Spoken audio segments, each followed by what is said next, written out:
Hey, What's up? What's up? What's up? how are you? I'm golden. How are you? I'm good. I feel better now. I was slightly nervous. I was like, oh, SHIT, I have a guest who's not showing up. Then I'm like, I'm pretty sure it's the time, right?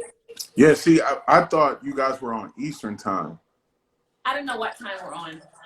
So right now it's 6 o'clock for me, but Eastern time, I thought it was 7 o'clock my time, not 6. So my apologies for being late. No worries. It's Bermudians always late, so it's Bermuda time is fine. So what you're saying is colored people time. I get it. Even the non-colored people are late in Bermuda. So, we finally got you on. Just in case anyone most of you don't know, but John and I met a couple of years ago. We actually managed to we attend the Same Hair Show every year, and we started networking and created a great relationship. So here we are today. Is that me? He might have to turn his volume down a little bit, or it might be you. Okay. Anyway, so let's get to it. So I managed to pull together a little something about you. Okay. And I have here, after college, you've been in the industry a couple of years. I wasn't sure if what you was right or not right. I know there's an echo, but I don't know how to get rid of it. It might be me. Hold on 1 second. Okay. Let me try something else. See if we can get rid of this echo one time for you. My apologies. I promise you I'm about to get this echo off. I'm gonna get all high tech on this one time. Real quick. Yeah, I'm sorry, but here it is. Try to talk. It's gone. Look at that. What it was probably that I was too close to the table, so it bounced back. Okay, got it. All right, you ready? What hair products to use for your curly hair? There we go. Does it sound really better? anything right now, but a little bit of this, a little bit of that. Yeah, do that sound better for you? Yes, that's much better. Oh, look at you. Okay. Fancy. I told you I was going to get high tech on you, so my apologies. Fancy. All right, let's get to it. So, after college, John started in California, and he was running a successful career, and he wanted more. And he ended up doing a few superstars here, like Lorenz Tate, Idris Elba, and what's his name, Kendrick Lamar. He is no stranger to the athletic world, and he has been featured in magazines like ESPN, British Vogue, Black Enterprise, just to say a few. And he is the CEO and founder of Popular Nobody. Tell us more. How did you build this amazing brand? How did you build this empire? Talk to us. Honestly, thanks for having me. You know, we've been trying to connect, and I was looking forward to coming out there this year. You know, that was like on my radar. I'm coming. Okay, well, as long as you say I'm coming, then that's what it is. Honestly, it was the first thing when you're building a brand or building a team, you have to realize to everybody else you look crazy because your vision is your vision, and people think that it's only a vision of yours and not anyone else's, so they don't really want to support it because they're like, you're crazy. And sometimes our visions can be a little crazy, and sometimes our visions can be far-fetched. Yeah. But all you need is one believer other than yourself. And one believer is the person who actually starts the movement. And when that one person believes and start that movement with you, then there's nothing else that won't stop it, because now you have the faith that somebody else believes in the same vision you got. And then other people will start buying into that vision. And once that happens, then it's up to you to continue the snowball effect and roll down the hill and just keep getting bigger. Yeah. So when you first started, where was the vision going? Like when you first started the brand, did you expect that you were going to be managing a team of people that go around educated? Did you expect that you were going to be coupled with Paul Mitchell Systems, and I'm going to say it wrong, but Hanzo Shears. Hanzo. Yeah. Did you expect that this was all going to happen? Like, where did the vision from when you started to where you are now? Like, how did that manage to snowball? Honestly, I did not think that. I didn't like coming up. I didn't know what Paul Mitchell was. You know, just to be honest, I just thought that I would, work in the barbershop, the neighborhood barbershop, and do my thing there. And it turned into a bigger vision. And I started feeling like I needed bigger. I could do bigger. I could do more. And I wanted more. And so that's how it all kind of started to transpire, was just that burning desire to wanting to be more successful than the situation I was in. So it's almost like that fish tank analogy, where you, as a fish, you're only going to grow as large as you can inside of the tank that you're in. So you got to get out of the tank and go to the next tank. And that's everywhere in life. And so when I started the brand, it wasn't to create this huge movement that you see from us right now. It was more so like a mentorship, like just mentoring people and just talking to people. And then I ended up finding out that the leadership qualities that I had, people valued, and they respected it. And so then we just kind of like made the team form, and then my right-hand man, we started pulling other people, and it just so happened through mentorship, maturity, and everything. That's how the team was formed. Is he still your right-hand man today? Still to this day. Still to today. Well, Yep. how many team members do you have now at present? It's 20 of us. 20. Yes. What is it like managing a team of 20 throughout COVID-19? Honestly, it's not, they manage themselves. Like at the end of the day, we all adults. Yeah. And they still use me as like guidance and reference and stuff like that. But like I surrounded myself with a bunch of successful individuals that didn't rely on me. And if you came to the table and you were relying on me, then you wasn't the right fit, because in life we know people either mess with you because you're beneficial or because you've been official. And so when opportunities come to the table, that's what they feasting on, is an opportunity. And that's when things go bad, because they're like, oh, well, you didn't do this or you didn't do that. But it's like, really, if you was really about your business, you'd be doing it yourself. Yeah. And this is just a bonus piece. Like, your baked potato come with cheese on it, but if you want more cheese, that's on you. Yeah. And so that's kind of how the team is built. And like, they police me.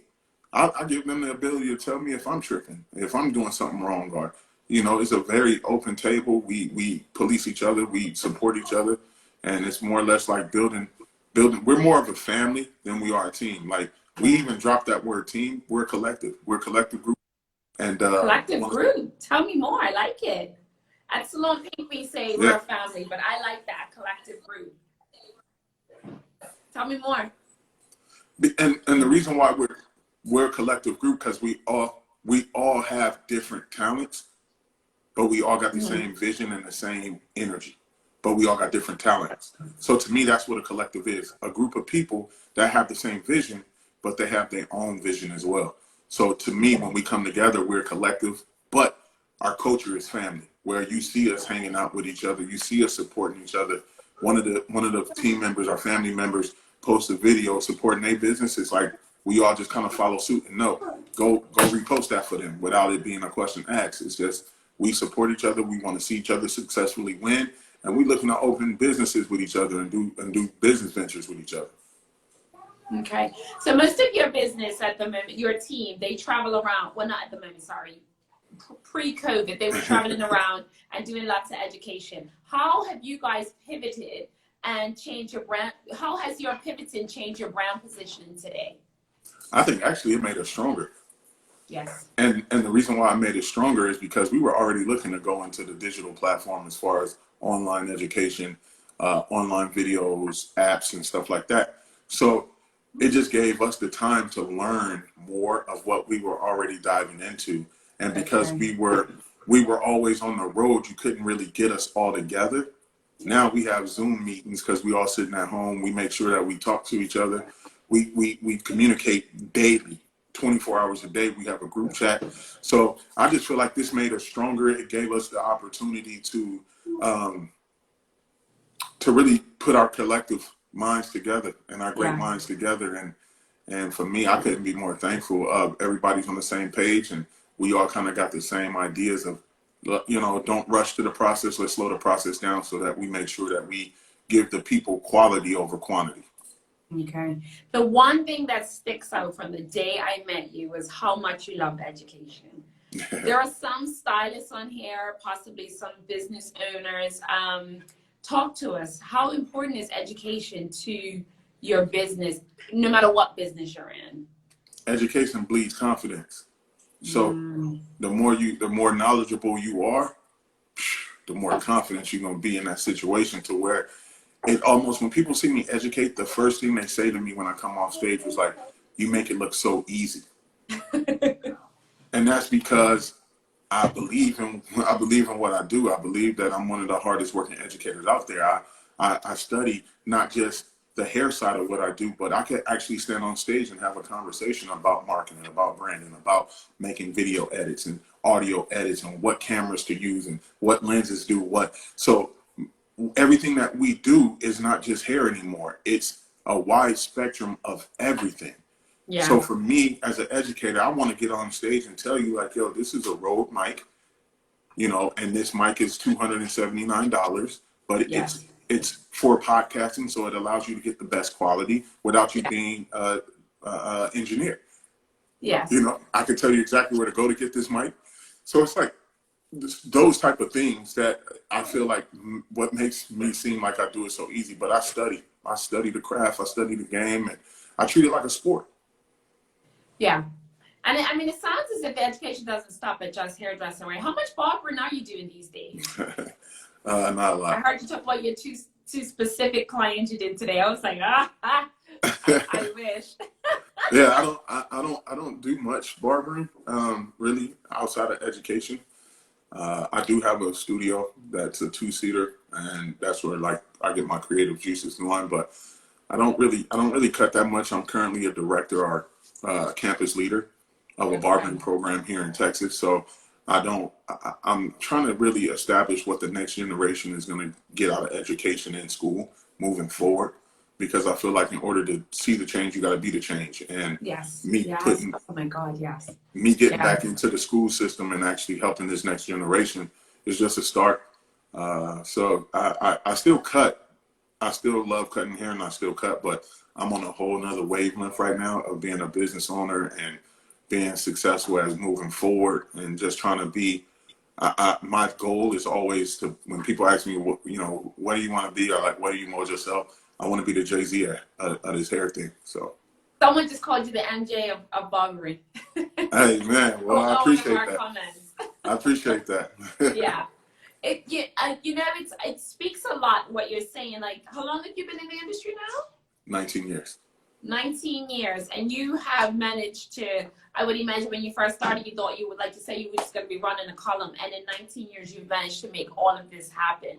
It speaks for the leadership and for scaling a business, right? How important is your mindset to all of this? Because, you can have these visions, but like if your mind's not there, you're not there, right? How much did you have to, go ahead, sorry. Oh, no, finish up. I'm sorry. I said, how important is your mindset to like climbing through the roofs, to doing hair all like 8-9 hours a day, to now being selective of who you actually put in your chair, like climbing the roofs. We always been told that, all money not good money. So we gotta be choosy to the clients that we have, and make sure that we have the right clients that support us and pay us the way we feel like we deserve to be paid through that support, And so I'm very selective on my clientele. I just don't take anybody no more. But also just knowing that it's bigger than cutting hair. We gotta work on these relationships that we building. And my mindset is definitely, I feel a shift every time I'm going into a different season of life. I actually feel that internally. And right now, my internal mindset is just being a business owner and helping my collective group of people that's close to me, that has helped me get this success, because I know damn for sure I wouldn't be here where I'm sitting at right now without the team that I have around me and behind me.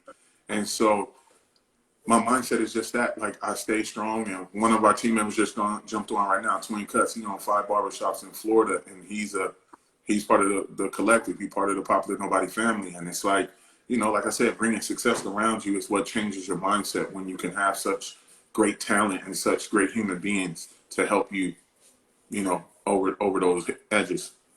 Okay, fair enough. So surrounding yourself by people that think exactly the same, with the same sort of greatness, yeah?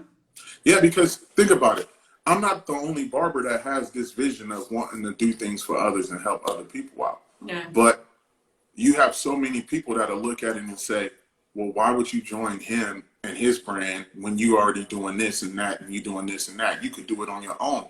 But one thing we have to realize in life, man, nobody gets anywhere by themselves. And it's a longer process. So why not just join forces and become greater than the original source? And we just keep growing and growing and growing like bacteria. Like we have to look at ourselves as that and just grow and say, yo, let's get dope together. Let's have open arms and open conversation and be dope with each other. And let's bounce ideas off each other and help each other grow. I don't know everything. Everybody on my team don't know everything. But together, we know a lot. Together, collectively, yeah. So true. Most of your barbers are in full-time salons and then educate on the side, or are they just complete educators? So that's what is funny. Most people think that we're all just barbers, and we're not. Okay. We're actually barbers. We're stylists, makeup artists, videographers. We're everything. We're like a complete in-house package. So if I get a call, like for instance, we got called to do ComplexCon, their little convention, and they were like, we need four hairstylists, 2 barbers, and I'm like, all right, bet, got it. So we're like an agency where you just call, but I keep everything in house. So like if somebody say, hey, we're doing a wedding, we need hair, makeup, barbering. Do you know a DJ? Do you know a videographer? You call one person that can make the right calls for everything else. One-stop shop. One-stop shop. And is everybody on your on your team do their own marketing and all of that, or is this something that's done under one umbrella and that can kind of spread out to the rest? So anything that involves the team is done under one umbrella. Okay. But then they all have their own entities. So Okay. we're just like so look at us like Transformers. Like we all are separate, but then we all come together for one cause. Okay. And then we spread our wings back out and come back for another cause. So it's like everybody has their own situation. Like I said, Sean Casey, Twin Cuts, he own 5 barbershops, but he a part of the family. You know, he part of the creative. Then you got, you know, you got Lucas, he's in Arkansas. He owns a barbershop. You got Trevor Moose, who owns a barbershop in Florida. Larry Legend just opened his barbershop yesterday.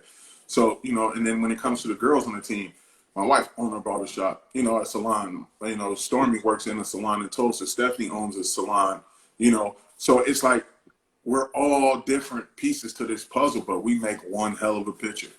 Yeah. You said someone opened up a barbershop shop yesterday. Did you mean that literally? Literally.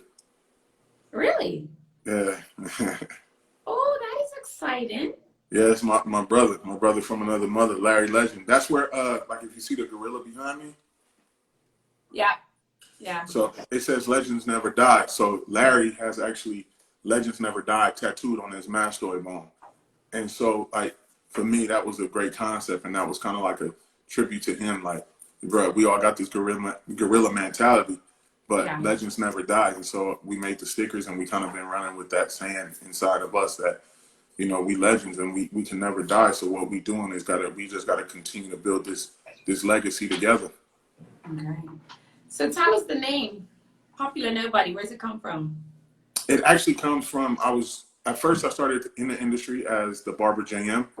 And then I felt like, you know, once again, you want to be great, you got to do bigger. You got to have a bigger name.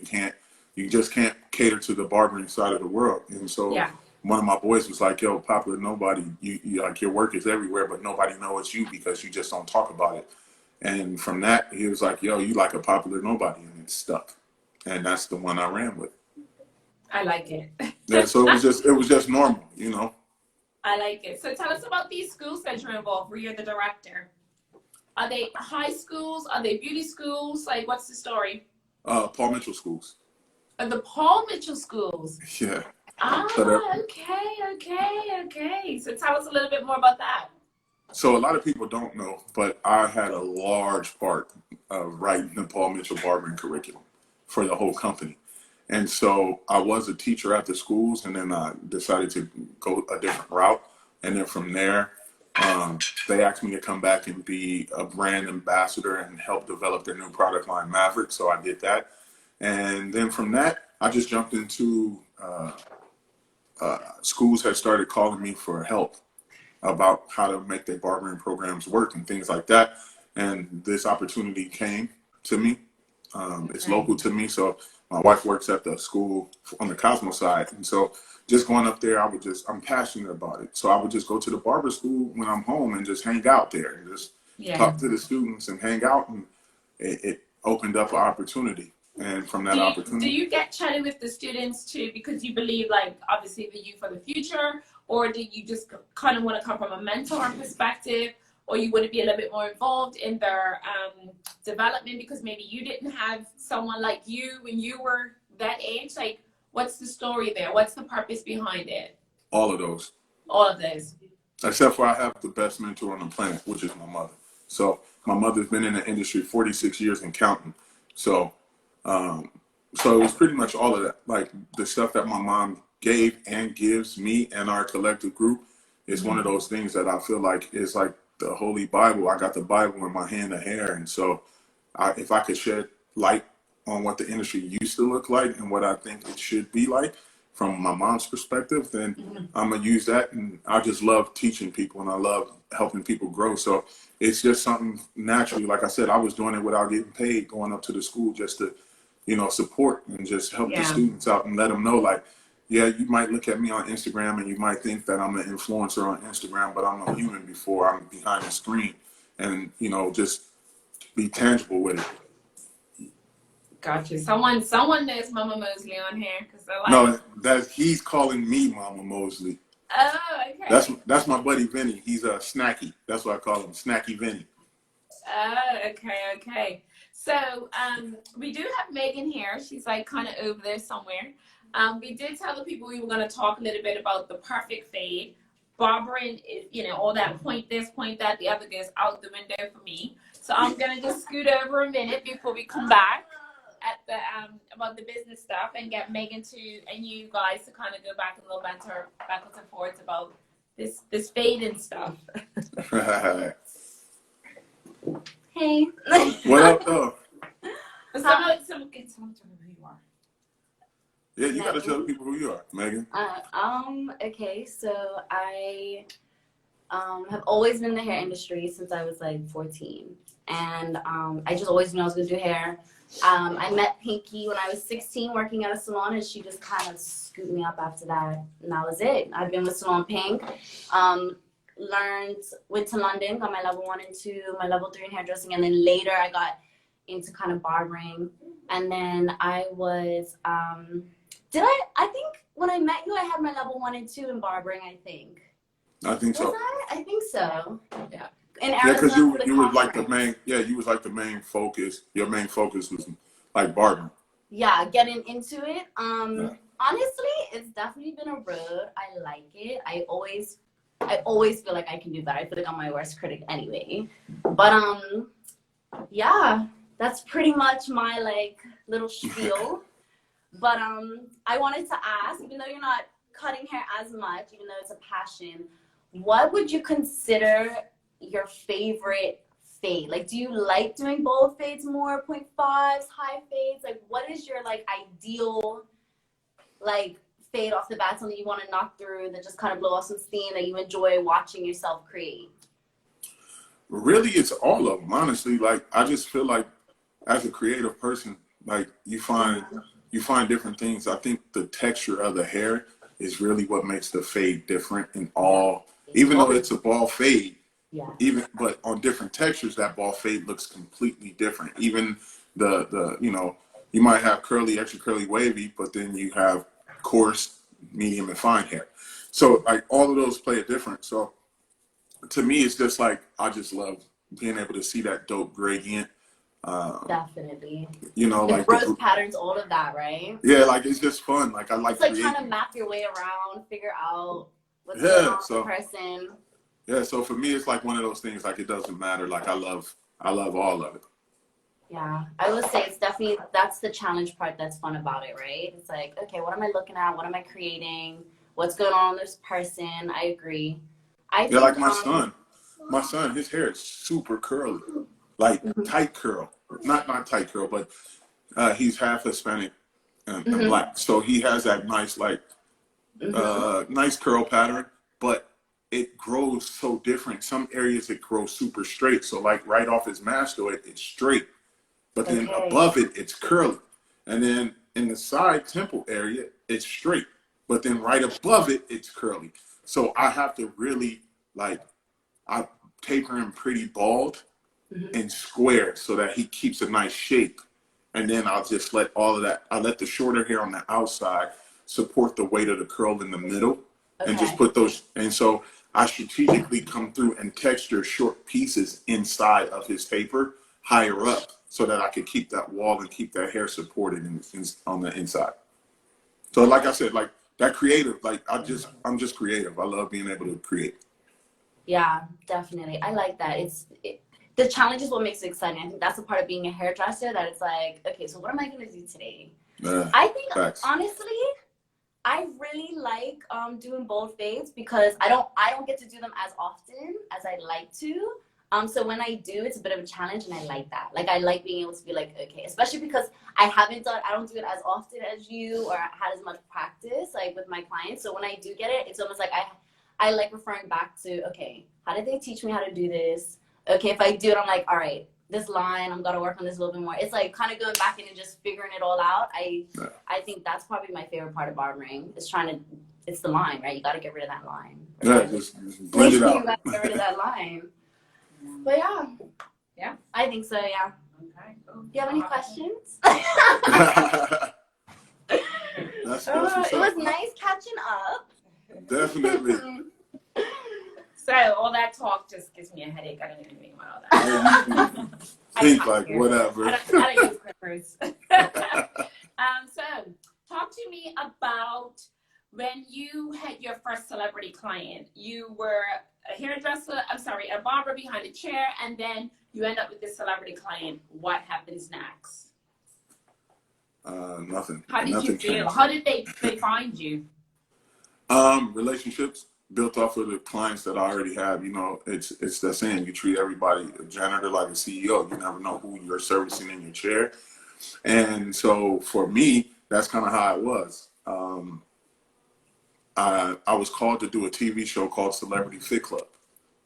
And then Celebrity Fit Club, where the celebrities that was kind of out of shape, overweight, had to meet at this castle, and they like had to do these challenges and lose weight and all that fun stuff. So that was my first real show that I actually worked on.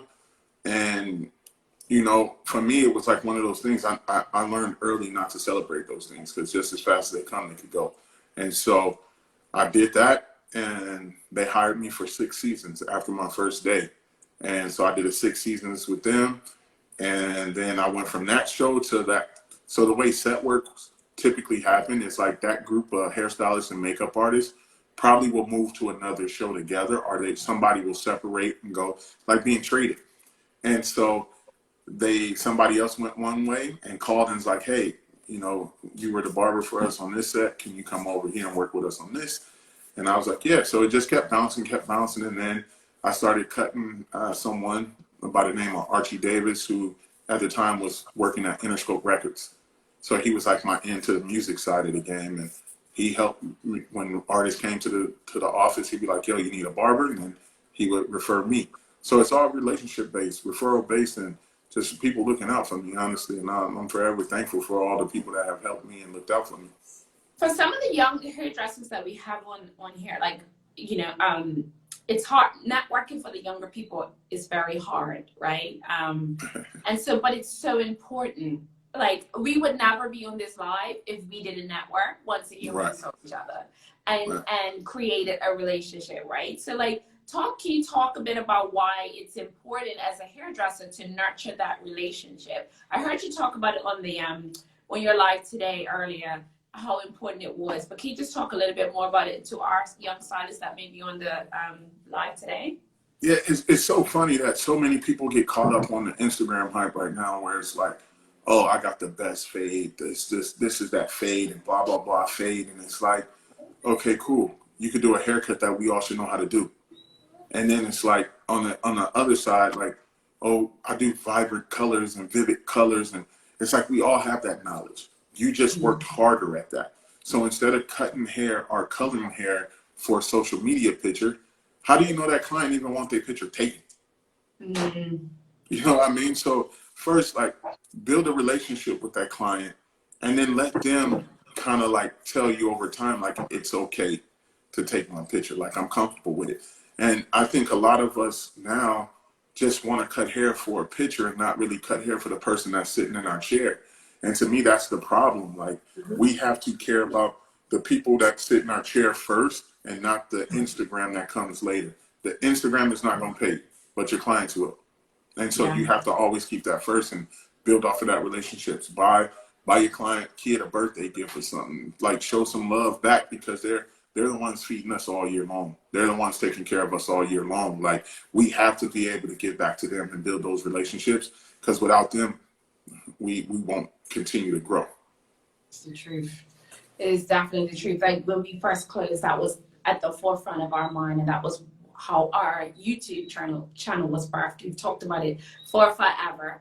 And then finally, when this all happened, we were like, okay, we got to start putting out content that's going to help clients get through the times at home where, you know, when they're going through all the things that they're going through. When it comes to hair shows and development and all of those sorts of things, you know, sometimes you can take a younger member of staff and they kind of sit there on their phones. How do we get across that? Like, how easy is it to walk up to someone and say, hey, what's your name? Like, it's easy for me. I can talk to a tree and I'm good. We can talk for hours. But I find it sometimes a bit harder, and I'm trying to get it across to the younger generation that you do need to create these relationships and network with people. Like, how easy is it to just go up and start a conversation? Hi, how are you? What's your name? This is my name. This is where I'm from. This is how we do. Like, it can get you so far, you know? And so, go ahead, sorry. So many people walk around with their head down because all they're concerned about is what's happening in their phone, but the clients is not in your phone. The clients is actually standing next to you in the grocery store. They're standing they're literally right in front of you. But if you constantly have your head down, how is it an opportunity for you to sell the personality of trying to potentially get that client? That person is not going to look at your phone when you're standing there like, hey, this is my Instagram. Look at me. Look what I do. But if you could just be like, hey, how you doing? My name is such and such. What's yours?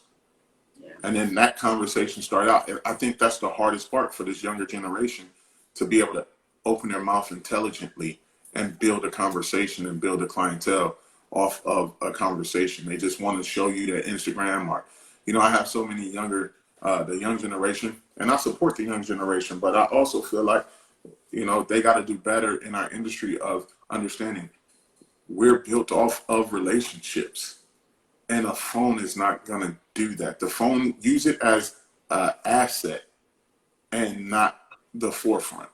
Yeah. If you use it as an asset, that's great. But if you're using it as for the forefront of your conversation to get a client, people scroll Instagram all day. Mm-hmm. All day long, people scroll Instagram. So are they really gonna care if you could do that haircut? Because that haircut doesn't fit them. But when I engage with someone, like I just gave a business card out Saturday, and I was standing in line, and I looked at this guy, and I was like, hey, brother, what's your name? And he was like, oh, such and such. And I was like, man, nice to meet you. And he was like, oh, okay, brother, nice to meet you. Now it takes the guard down. I feel like since everybody wear a mask, people are afraid to talk, you know? And so I'm like, yo, I'm a barber. I would love to service you. I know we're all coming back off of these times, and we all look a hot mess. Like, look at my hair, and just, you know, start that conversation. And then he turned around and was like, man, I do need a haircut. I haven't had one since this hit. I'm like, yeah, here go my business card, brother. I would love to service you. No pressure, though. I know everybody has a barber or a hairstylist. So, you know, if you just need somebody one day, at least you have my contact info. That relationship is thick if it's built right, man. Right. And you never know. Like, yeah. Everybody in your clientele, you should have a plumber. You should have somebody that works for the airlines. Yeah, you should have a bunch of people that you could pick from and be like, yo, my pipe is broke. I need to call such and such. So what's next for Popular Nobody? What's next for the brand? What's next for the team? What's next for you? How far is this going? Ain't no stopping. I'm too far in. I'm way too invested in myself and the people around me to give up. So that's one thing for sure, that it's never going to stop. This is a lifelong journey. We are about to drop our nonprofit organization, which is the Nobody Way Foundation. And it's to help communities. It's to help put people in this trade schools, being barbering, beauty, makeup, esthetician, whatever. So that's kind of coming in the forefront now. We started the process before COVID, and it just happened in this time to where it's going to finish out when it finishes out. And so just being part of that community and helping build people will help. I feel like the teens that's in high school right now don't have nothing to go to because of the funding and things like that. So that's why we have so many young teens in prison, and male and female. So if this nonprofit organization that we're putting together can help, that's what I want to do, is help our teens get an early start in life, because so many parents right now only tell their kids, you got to go to college, you got to go to college, you got to go to college. But I know so many people that, like, why are you telling your kid to start life behind the 8 ball? College ain't for everybody. This is a creative world. You got to look at what happens in the world. This is the most creative. We got so many young millionaires right now under the age of 25. So why are you constantly telling our kids, like, go get $500,000 in debt before you even get an opportunity at life? Yeah. And so for me, it's like that's where my focus is. And I spoke early this year at my son's junior high school, and I was the youngest person there. One, I wasn't a doctor, I wasn't a lawyer, I wasn't a dentist, I wasn't in the military, I was none of those things. But all the kids gravitated to me. Yeah. And the teachers was actually applauding the fact that I stood up in front of a school and said, don't go to college. Yeah. And so for me, that's kind of like what our foundation is. And it's like, you know, we want to build a nonprofit to help people understand, man, you ain't got to go to college. You just got to be creative. And I tell my son that all the time, like, you don't have to go to school to get straight A's, but you got to go to school to give 100% energy and effort. And that's all I ask. Yeah. Interesting. So we'll look out for this nonprofit then. Yeah, it's already in places. It's just we do a good job at hiding it in places, but it's out there. Okay, interesting. Does anyone have any questions before I start babbling on even anymore? I think who's on has been enjoying this. Someone asks, what would be your favorite tool to use to fade? I don't know if that was for you or Megan or both of you. What's your favorite tool? To fade the clippers? Yeah, what's your favorite clipper? Yeah, maybe what's your favorite clipper? I haven't had that much. I haven't had that much experience with variety of clippers. But right now I'm using the seniors, and I'm just kind of like, seniors. I'm just kind of going through it and trying to keep them sharp, and just learning about like how other barbers, when I watch videos, I always try and watch like the little stuff that they do. Like when they say, oh, keep your clipper sharpened, or they tighten the screw so it's a little bit closer to that 0. It's like little stuff like that that I didn't know before I was a barber. So I would say stuff like that I'm still kind of learning to grasp and to understand if I like these clippers, if these ones cut better. I have a preference of outliners. I find that we go through a few and the other ones are definitely better. The other ones are definitely better. We have these wireless ones right now. Yeah, so I ain't even gonna ask you what name they are, because I don't want you to put a bad rap on somebody. You never know. I know. I was like, that company might send you a check one day. You do this long enough. Yeah, I already know. Yeah, so locally here, we used to have a lot of trade schools, and we don't. So you're talking about the trade and all of that. We have a lot of expat workers that come to the island and do trade. So that, I think it rings dear to my heart and to some people on the live's heart, because they're writing back about the trade schools. And it is important. That college isn't for everyone. Academics, lawyers, doctors, all of that. I teach my girls at the salon that the lawyers, the doctors, the reinsurance workers, and all of them are no more important than you. They They are. they are people just like you at the end of the day. And luckily we are in the position where we see these people every day, all day, right? And so we get so much life education from them. We know it. Yeah.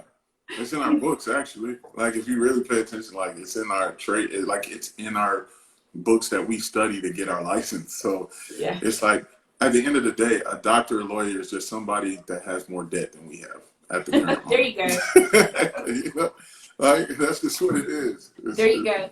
So no, we have. I was talking to a local, another small business owner here who deals with clients as well, and she was in some sort of Facebook group with salons overseas, and she was talking about when we get back in, about putting prices up, and how do I feel about that, and this, that, and the other when we get back to work because we're still closed. And I was listening to your live today, and like I was driving, and I'm like, oh my God, he's like speaking the most amazing truth, because it's true, right? Like throwing the prices up just because, for what? It makes absolutely no sense. There's got to be some other way to figure it out. Can you talk a bit about the way you talked about putting the prices up but not really putting them up? Yeah, and why? So right now it's been like the biggest thing that I've been seeing on social media, where barbers are like, oh, I got to go up because I got to buy more gloves. I got to buy this. I got to buy that. And I was like, you don't have to go up on your prices. Just go add different services. Yeah. Or just charge the people for the extra services that you were giving away for free. Yeah. Like, we all do it. We're all victim of giving away services, because we get those clients that we're just like, oh, that's my guy. Like, I love that dude. Like, so you do his beard trim for free. But now he got to respect if you just say, look, well, before I've been giving it to you for free, I'm not going up on my prices. I'm just charging you for what I've been given for free. Yeah. And that's not, to me, that's not going up on your prices. It's just charging for the services that you gave away. Now, if you were actually, and most people don't even do this, but if you cut a hair for free and you write it down as advertisement, that goes back as a tax write-off. So if you're not doing that, then guess what? You're still losing, right? So add product sales. Add a facial, add a beard trim, add color. If you haven't done men's color, but you got clients that want it, you go up. You could go up on that and tell them, yeah, I could do that service. You have the knowledge, so just practice it a little bit and charge for that extra service. And that's how you go up on your prices without having to say, I have to buy more of this and that, so I got to charge more. Because at the end of the day, are you willing to lose the relationship for $10? No. Right. So to me, that's what it looks like. I'm not willing to lose the relationship over $10, $5, or whatever that price increase might be. But if I could sell you a $20 jar of product, then I still went up on my price. And that's so important, right? The product. And I say it to my staff all the time. I'm like, if you sell them retail, you have a great base to work on when they come back. Think about it that way, because like it's hard. So hairstylists don't want to have that conversation about money, right? And because they feel uncomfortable one way or the other, so they kind of feel like they're just selling. And I'm like, no. You gotta, in order for them to want all this color change and all this amazing stuff you got to be able to provide them with the tools to make it happen. Yeah, and that's what it is. Like, why not speak of something that you're proud of selling already anyway? You use it, so you should be proud of it. So why not just talk more about it? If you have somebody laid back in the shampoo bowl, we buy off of two things: smell and appearance. Yeah. Right? So if they're laid back, their eyes is closed, their senses are going up naturally. So when they're getting their hair shampooed, the first thing that they're really going to do, they're going to smell that shampoo. Then when you're massaging their head, they feel that tingle or that tea tree or that whatever, right? So now there's the senses. So now you already got one product in front of them. And they might not look at it yet, but it's in front of them. Then you move over to whatever you're setting as your pre-dry. Then once you set your pre-dry, then you move on to whatever you're using for your styling. Then as your final hairspray or whatever. Like, there's 4 different options I just gave you. if you put 3 products in front of somebody at 3 different price points, typically they're going to buy the middle price. Yeah. Right? Because they're going to mentally say the lower one is too cheap, the most expensive one is too high, so I'm going to just go right to the middle. So it's like, why not do those things to make yourself an extra? If you got 10 clients in a day, you could easily make an extra, you know, close to $300 a day selling product. Well, why not do it? And you didn't go up on your price. You just sold something to them that you love and that you preach about. Yeah. Yeah, so true. And you've basically given someone the tools to have amazing hair outside of your chair. Like, that is our job. That's so absolutely, it does make our jobs absolutely so much more easier. Yeah. Right. I tell barbers all the time, like, a guy will come in and get a beard trim or a shave, but he's not going to wait till his next haircut to get a beard trim or a shave. So why not put the shaving cream that you use on him in his shower? So that you know when he comes back, his skin is going to be in perfect condition because this is the product you have continuously used on him. So you know exactly what he's using. So if he buys think about it, if he buys the shaving cream, he also got to buy the beard oil. Yeah. He also going to buy the skin tonic. Yeah. So why not give him a complete package where you know that's already sitting in his house and he's going to use this, and then just tell him, the reason why I want you to buy all 3 is so that your skin is healthy when you come back to me. I know you're going to shave at home, and bacteria sits on your razor. When you put it in the shower, you shave with it, you put it down, and then you pick it back up in 2 days and shave again with the same razor. It's the same bacteria. So let me give you the stuff that I use, and boom, they understand that. Once you explain it to them, they understand it, and that's an easy product sell. So to me, it's like, just be passionate about what you use, and it's going to sell itself. Yeah. Yeah. There you go. I like that. I hope some of the stylists on here are getting some tips and tricks because they've been out of it for a little bit. And so we've been closed now, I think like 6 weeks or 8 weeks or something like that. I can't remember now. I can't remember. Yeah, we a long time. We are pretty much 8 weeks in right now. I've been off for 10, but yeah. Have you guys? Are you guys not open? Yeah, we just opened.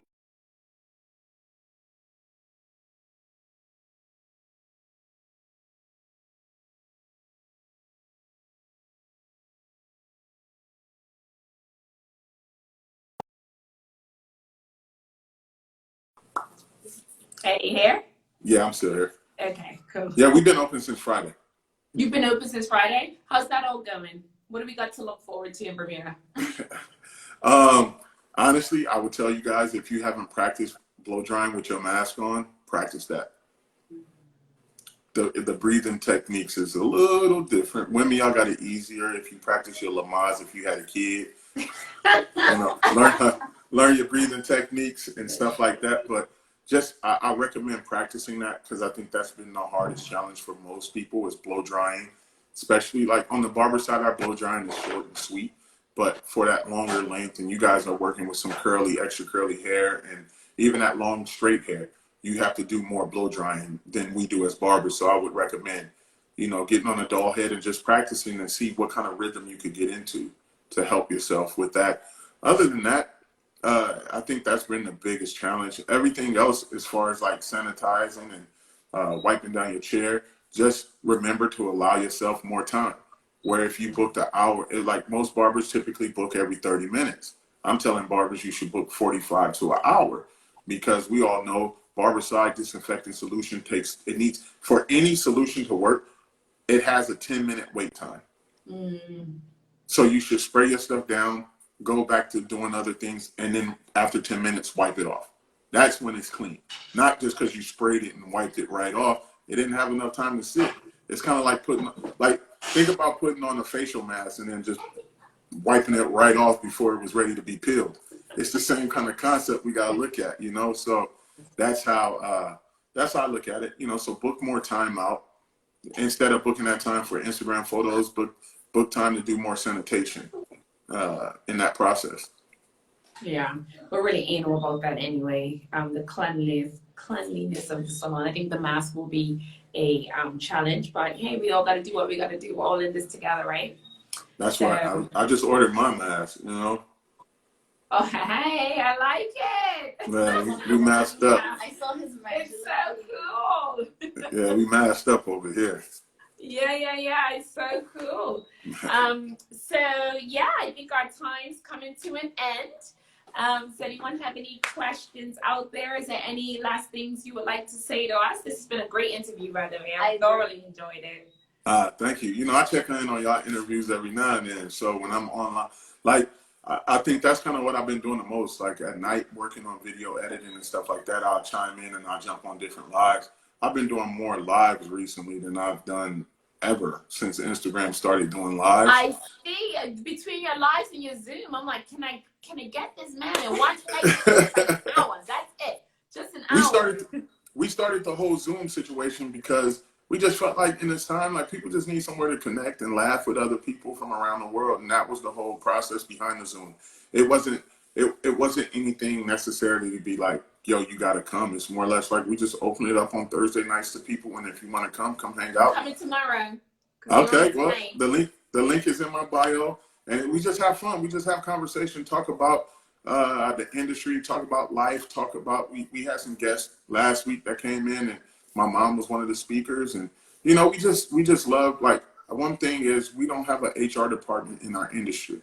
But if you work for a corporation, you know what an HR department does. They're your human resource. Yeah. So they deal with the problems in all those situations. And so to us, it was like, in these times, let's become the HR department for whoever want to come hang out with the team and all of us. So some nights you get probably, some nights one night we had 65 people in the room.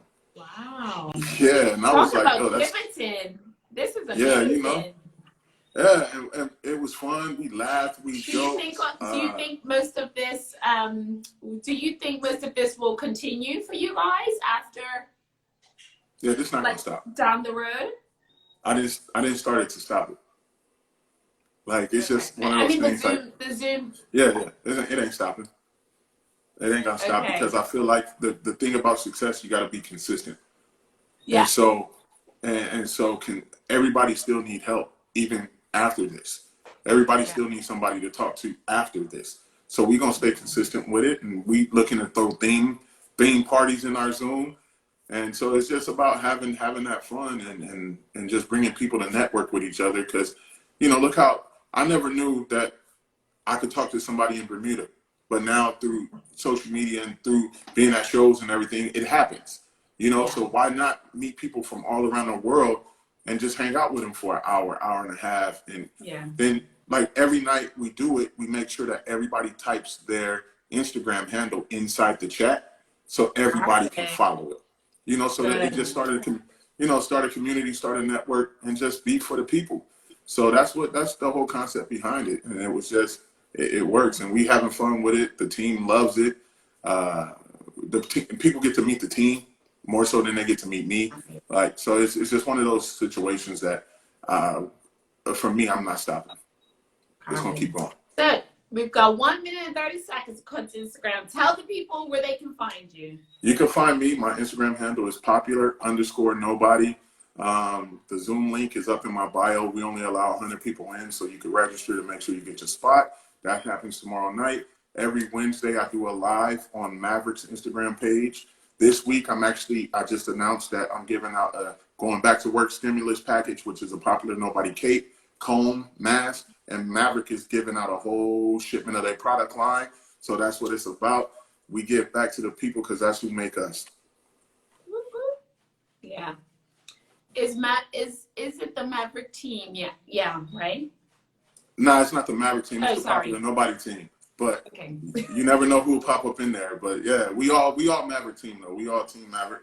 It's just, you know, it is what it is. Cool. We support everybody. And so we're Salon Pink, Megan. You can follow her at MLT Textures or follow Salon Pink for updates. Thank you everybody for coming. It's been another